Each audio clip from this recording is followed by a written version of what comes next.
Hello students, how are you? कैसे हैं आप सब? आज हम डिवीजन ऑफ इंटीजर्स एक्सरसाइज 1.3 है, ये आपकी क्लास 7th एनसीईआरटी की, इसे फॉलो करेंगे। Division of integers, okay.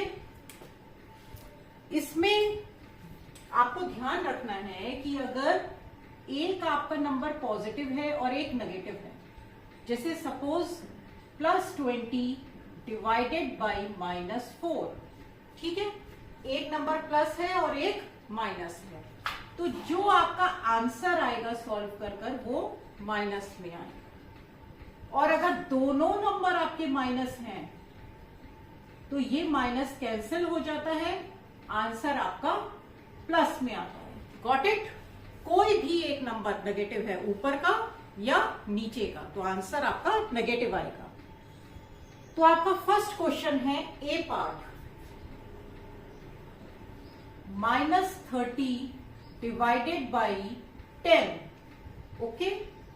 कैसे लिखेंगे इसे? -30 अपॉन 10, माइनस साइन आएगा, -3, 10 3 30, क्योंकि ए के साथ माइनस है तो यहां पर माइनस आएगा। अब देखते हैं सी पार्ट। सी पार्ट में है आपका -36 डिवाइडेड बाई -9, ओके। कैसे लिखेंगे? -36 अपॉन -9, दोनों में माइनस है, न्यूमरेटर में भी और डिनोमिनेटर में, तो ये आपका कैंसिल हो जाएगा। 9 4 36, ओके। ई पार्ट है आपका 13 डिवाइडेड बाई, यहां पर ब्रैकेट है, -2 + 1। देखिए, मैंने आपको पहले भी बताया है कि सबसे पहले हम ब्रैकेट सॉल्व करते हैं। जो भी है आपका, पहले ब्रैकेट सॉल्व करेंगे। 13 ऐसे ही लिखेंगे, अंदर क्या आएगा? -2 + 1 कितना हो गया? -1।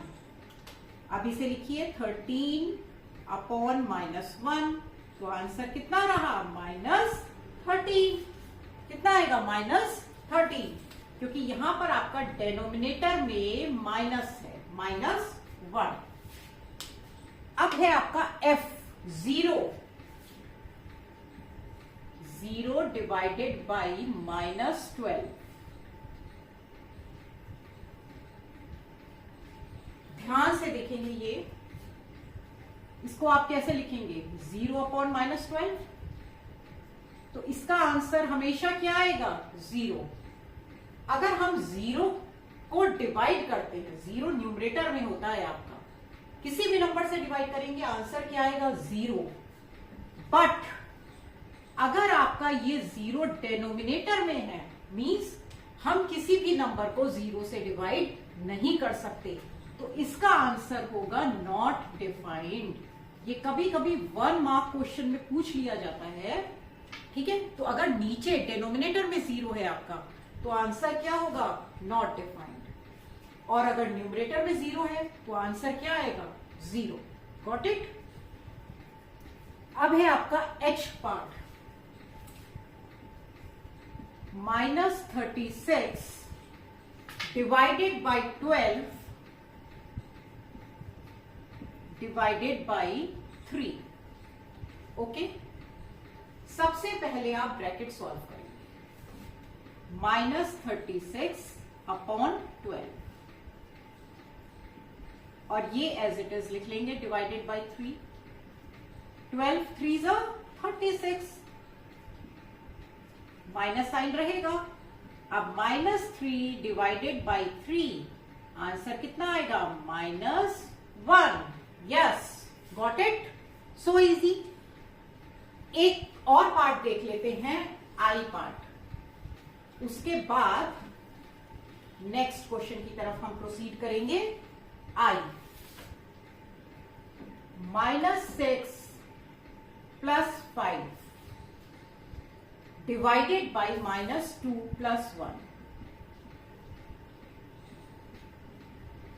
ओके। क्या बताया है मैंने? दोनों ब्रैकेट सॉल्व करेंगे। यहां कितना आएगा? -1, यस। यहां पर कितना आएगा, -2 + 1 -1 अपॉन, अब मैंने क्या बताया था कि न्यूमरेटर और डिनोमिनेटर में दोनों जगह माइनस हो तो वो कैंसिल हो जाता है और आपका आंसर आ जाएगा +1। Got it. अब हम सेकंड क्वेश्चन की तरफ प्रोसीड करते हैं। इसे आप ध्यान से समझिएगा। देखिए, एक बार समझ में आ जाएगा फिर गलती नहीं होगी आपकी। मैथ्स से डरना नहीं है। मैथ्स कैसे आएगी, प्रैक्टिस कर और समझ कर, कि जो भी आप क्वेश्चन करें उसे समझें कि वो ऐसा क्यों है। ओके, तो देखिए, मल्टीप्लिकेशन में मैंने एक रूल बताया था आपको, डिस्ट्रीब्यूटिव लॉ। क्या था, डिस्ट्रीब्यूटिव लॉ मीन्स अगर इस तरह का है a इंटू बी प्लस सी, अंदर क्या है ब्रैकेट में प्लस, तो ये a डिवाइड हो जाता है b में भी और c में भी। मतलब हम इसे लिख सकते हैं a into B plus a into C. ये डिस्ट्रीब्यूट हो गया दोनों में, तो ये कहलाता है डिस्ट्रीब्यूटिव लॉ ऑफ इंटीजर्स। अगर यहां मल्टीप्लाई होता a इंटू बी इंटू सी तो इस तरह नहीं लिख सकते थे, ठीक है।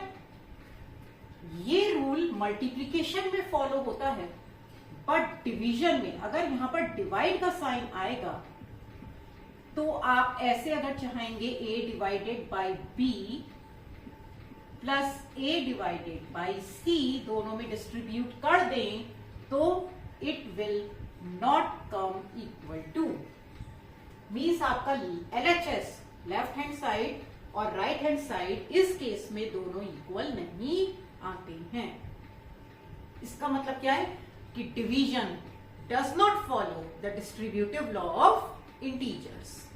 तो सेकंड क्वेश्चन में आपको यही वेरीफाई करना है कि a divided by b plus c is not equal to. Multiplication में आपको याद है आपने वेरीफाई किया था इक्वल टू। तो यहां a पार्ट में, सेकंड क्वेश्चन a पार्ट, आपको वैल्यूज गिवन है। a equal to 12, b equal to -4 and c equal to 2।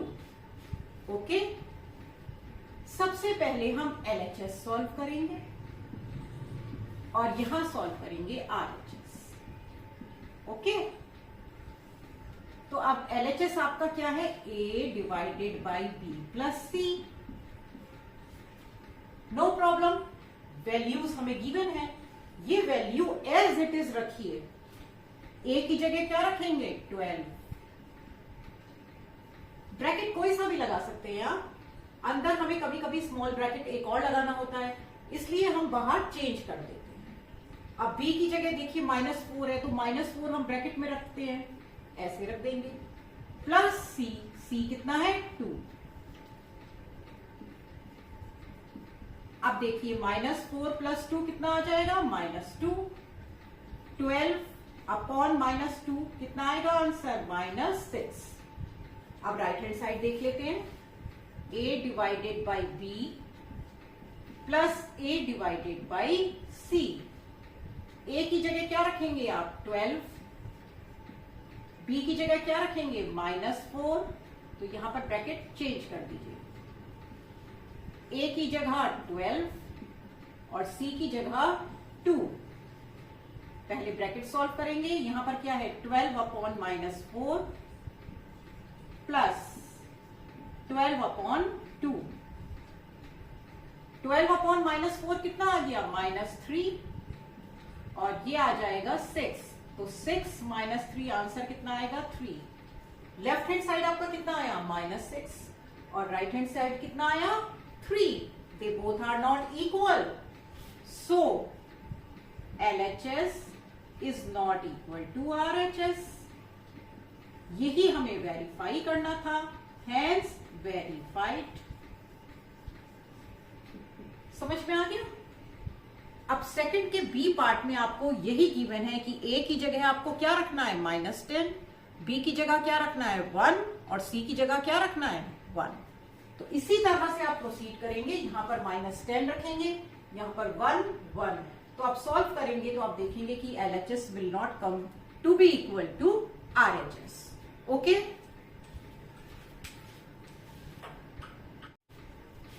इसमें अब हम प्रोसीड करते हैं। थर्ड क्वेश्चन इजी है, ये आप लोग कर सकते हैं, fill in the blanks.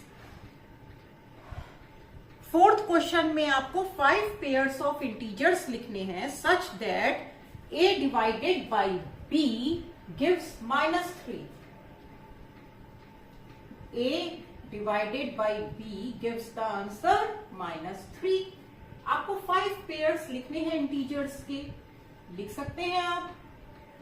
Suppose 12 divided by -4 gives -3। इसमें आपका एक माइनस में रहना है क्योंकि आंसर हमारा किस में आ रहा है, माइनस में। 27 -27 divided by 9 gives -3। Another example,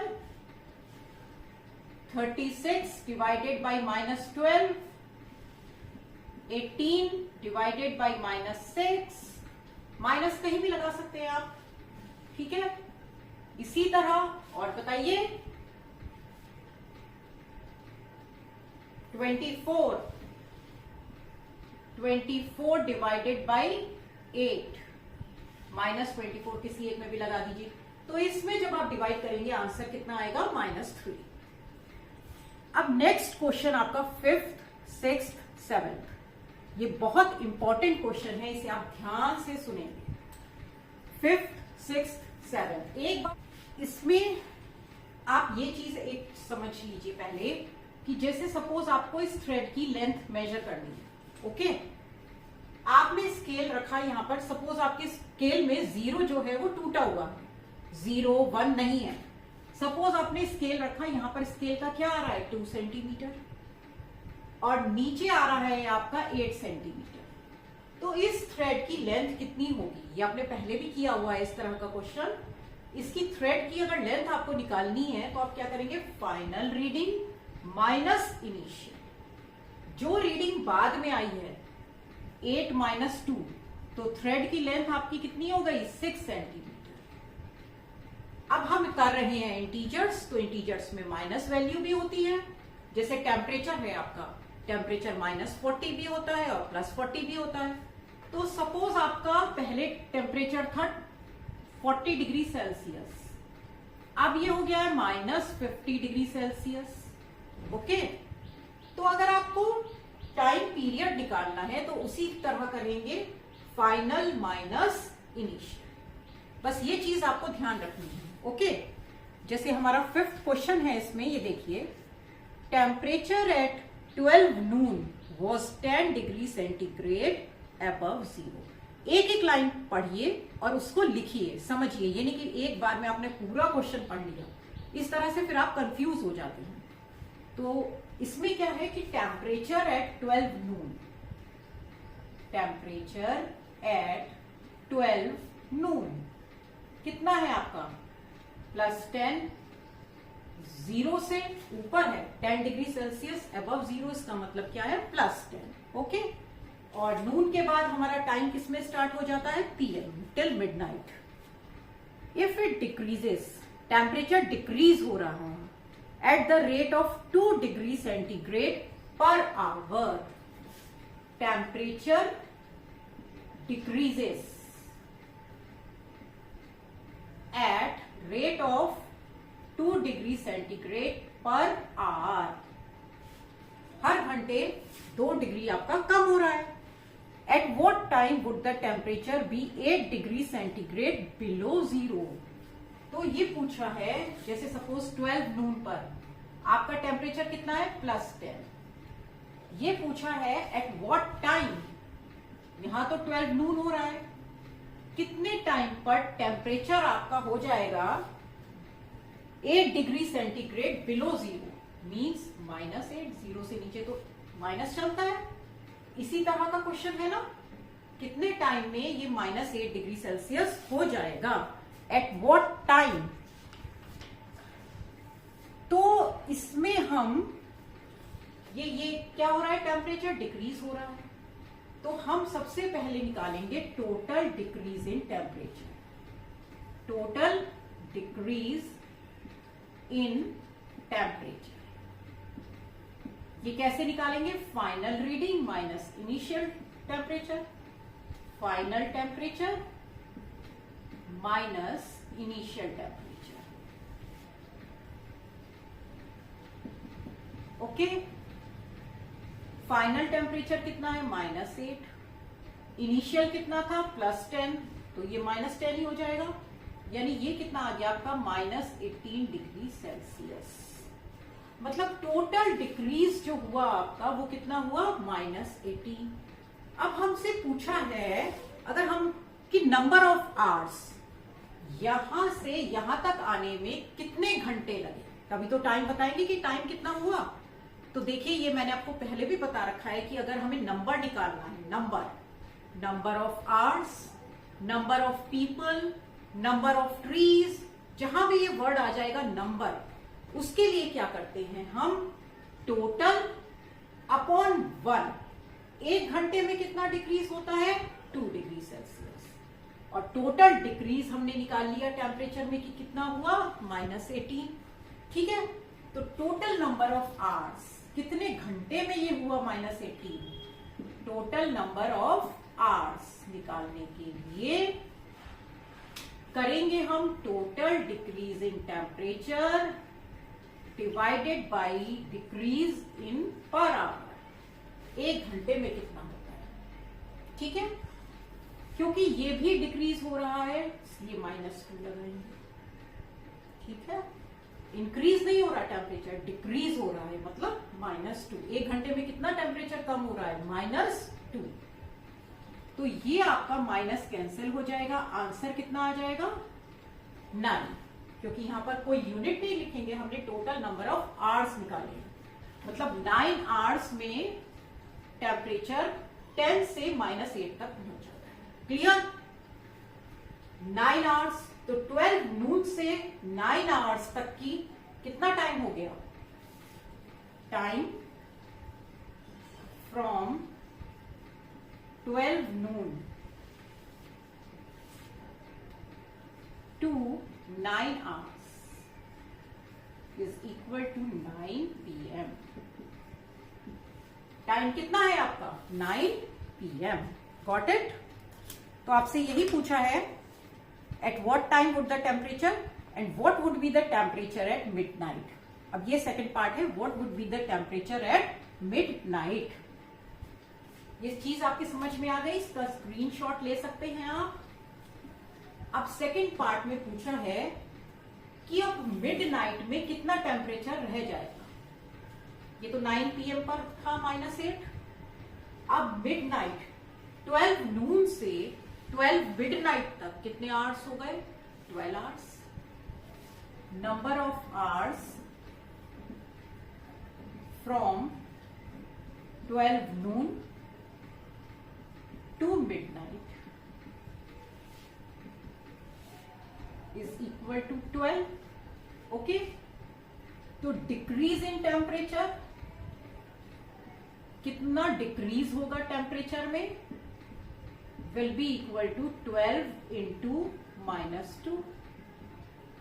ठीक है, -2, हर 1 घंटे में -2 कम हो रहा है, तो 12 आवर्स में कितना कम हो जाएगा? 12 into -2, that is -4 degree, 24 degree Celsius. इतना टेम्परेचर कम हो जाता है। तो पहले आपका कितना था? 10, तो टेम्परेचर एट मिडनाइट कितना होगा? Temperature at midnight will be equal to 10 minus 24 degree Celsius. तो ये आपका आ जाएगा -14 degree Celsius. Okay, got it? पहले आपका टेम्परेचर था 10, अब डिक्रीज इन टेम्परेचर कितना हो गया? 24 डिग्री सेल्सियस, माइनस में है, तो आपका टेम्परेचर मिडनाइट में कितना होगा? 10 minus 24, that is -14 degree Celsius. Got it? Next question है आपका 6th question.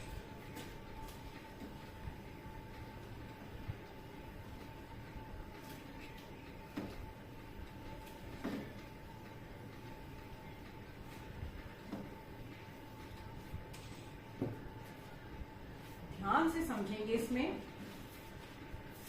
In A class test +3 marks are given for every correct answers. Marks for every मतलब 1 करेक्ट आंसर के लिए आपको कितने मार्क्स मिलते हैं? +3। सपोज आपने 3 क्वेश्चंस सही किए तो आपको कितने मार्क्स मिल गए? 3 3 9।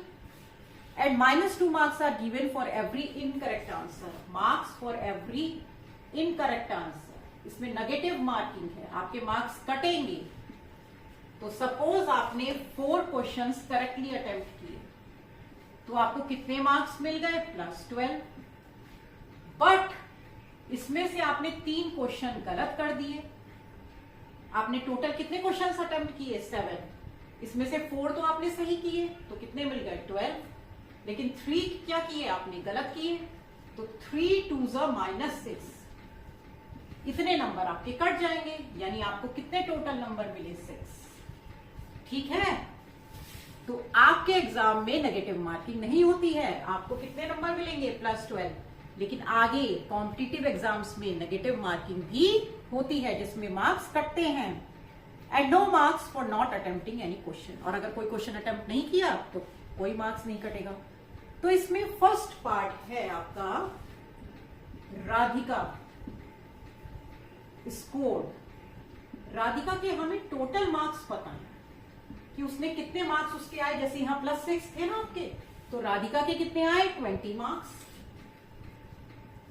She got 20 marks in her paper if she has got 12 correct answers. Number of correct answers या नंबर ऑफ क्वेश्चंस शी मतलब करेक्ट आंसर्स के she has got 12 correct answers. तो उसने 12 आंसर करेक्ट दिए हैं। Number of questions she attempted correctly, वो कितने थे? 12। ओके, तो इसमें पूछा है how many questions has she attempted incorrect. तो कितने क्वेश्चन उसने इनकरेक्ट अटेम्प्ट किए। इसको आप इस तरह से लिख दीजिए, नंबर ऑफ क्वेश्चंस, कंफ्यूजन नहीं होगा, number of questions attempted correctly, attempted correctly. कितने क्वेश्चन उसके करेक्ट अटेम्प्ट किए? 12। मार्क्स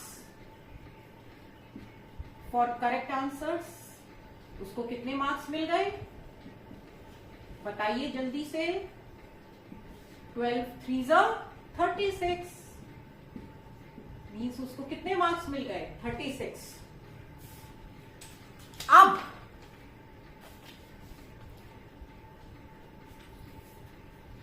ये इसके मार्क्स आए हैं। अगर उसने सही किए होते 12 क्वेश्चंस तो उसको कितने मार्क्स मिलते? 36। लेकिन उसके कितने मार्क्स आए हैं? 20। तो marks for incorrect answers, incorrect answers के लिए इसका मतलब उसको कितने मार्क्स उसके कटे हैं वो कैसे निकालेंगे? 36 तो आने चाहिए थे लेकिन आए कितने हैं? 20। तो इसका मतलब क्या है? हम क्या करते हैं? Final minus initial. फाइनल तो उसके 20 मार्क्स है ना, तो आप 20 में से 36 माइनस कीजिए, कितना आ जाएगा? माइनस, आंसर किसमें आएगा? माइनस में 16। मतलब उसके 36 मार्क्स तो करेक्ट थे और 16 मार्क्स गलत हो गए। तो टोटल उसका कितना आ गया? 20। तो अब हमें निकालना है number of questions she attempted incorrectly. Number of questions, number निकालने, खाली मार्क्स पूछे होते तो हम 16 कह देते। Attempted incorrectly. अब देखो ध्यान देंगे आप, फिर से हमें क्या निकालना है? नंबर। तो नंबर निकालने के लिए मैंने बताया है इनकरेक्ट का नंबर निकालना है ना, तो टोटल इनकरेक्ट उसके मार्क्स कितने हैं? -16। और एक नेगेटिव क्वेश्चन, एक क्वेश्चन गलत होने पर कितने मार्क्स करते हैं? -2। ये आंसर कितना आ जाएगा? 8। मतलब उसने 8 क्वेश्चंस जो थे वो इनकरेक्ट अटेम्प्ट किए। समझ में आया? देखो, ईच करेक्ट आंसर के लिए कितने मार्क्स मिलेंगे? +3। इनकरेक्ट आंसर के लिए कितने मिलेंगे? -2। राधिका का स्कोर कितना है? 20 उसे मिले हैं। तो और ये दे रखा है कि नंबर ऑफ क्वेश्चंस जो उसने करेक्ट अटेम्प्ट किए हैं वो कितने हैं? 12। तो अगर वो 12 करेक्ट करती तो उसके मार्क्स कितने आने चाहिए थे? 36। लेकिन आए कितने हैं? 20। फाइनल मार्क्स उसके कितने हैं? 20। आने चाहिए थे 36। तो मार्क्स फॉर इनकरेक्ट आंसर्स जितने उसने गलती किए 20 - 36 यानी -16 मार्क्स उसके कटे हैं। नंबर कितने क्वेश्चंस उसने इनकरेक्ट अटेम्प्ट किए हैं? -16 divided by -2 that is got it. अब इसमें आपका सेकंड पार्ट है, Mohini scores -5 marks in this test though she has got 7 correct answers. तो how many questions has she attempted incorrectly? देखिए बिल्कुल ऐसे ही करना है। यहां पर मैं यहां पर ही चेंज कर कर आपको बताती हूं। मोहिनी, अब क्या है? मोहिनी स्कोर्ड, कितने स्कोर किए उसने? -5 मार्क्स उसको मिले हैं। नंबर ऑफ क्वेश्चंस करेक्ट उसने अटेम्प्ट किए हैं 7। कितने किए हैं? 7 क्वेश्चंस उसने करेक्ट किए हैं, मतलब उसको मार्क्स कितने मिलने चाहिए थे इसमें? 7 × 3 मीन्स उसको 21 मार्क्स मिलने चाहिए थे, लेकिन उसके आए कितने? -5। तो इनकरेक्ट आंसर्स के मार्क्स कितने हो गए उसके?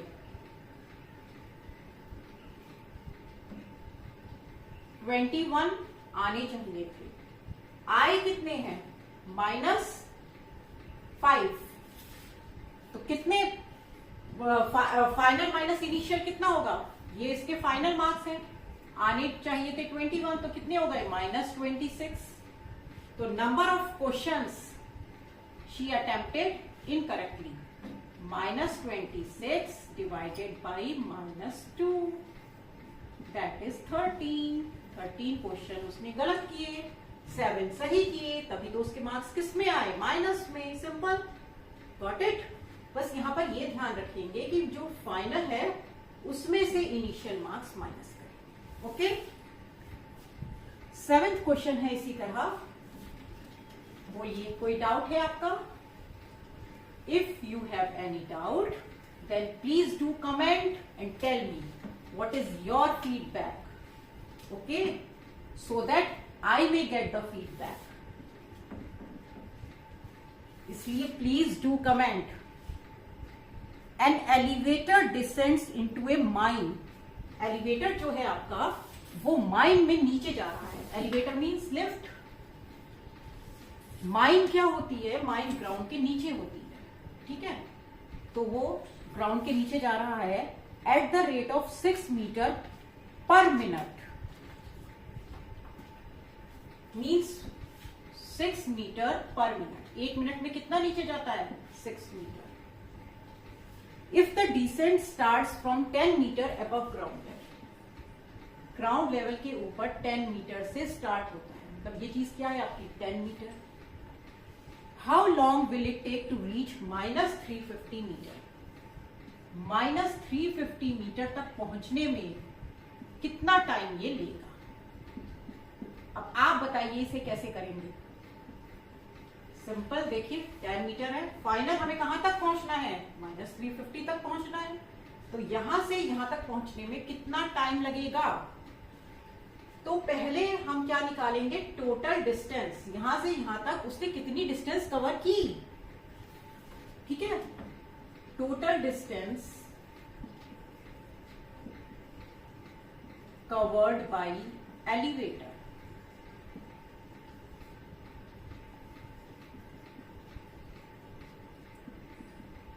क्या करते हैं? Final minus initial. तो आ गया है आपको कितना आ जाएगा ये? -360 मीटर। हमें ये दे रखा है कि 1 मिनट में वो कितना नीचे जाती है? 6 मीटर। टोटल डिस्टेंस उसे कितनी कवर करनी है? 360। तो 360 मीटर कवर करने के लिए वो कितना टाइम लेगी? टाइम टेकन,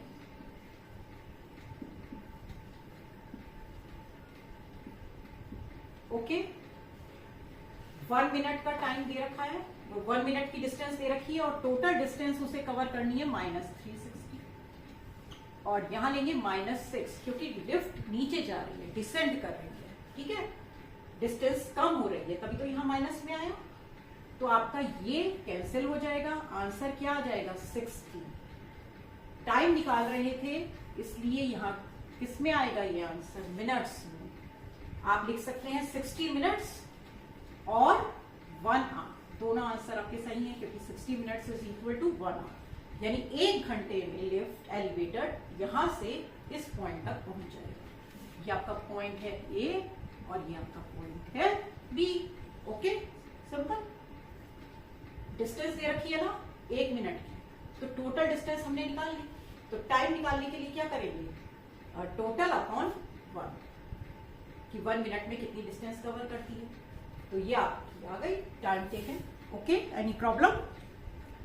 इसमें आपके एग्जाम्पल्स भी हैं, एग्जाम्पल 2 है आपका, एग्जाम्पल 3 है। ट्राई दिस एट होम और अगर कोई प्रॉब्लम आती है then please do free to ask. Okay, and if you have not subscribed my channel then please subscribe it for more such videos.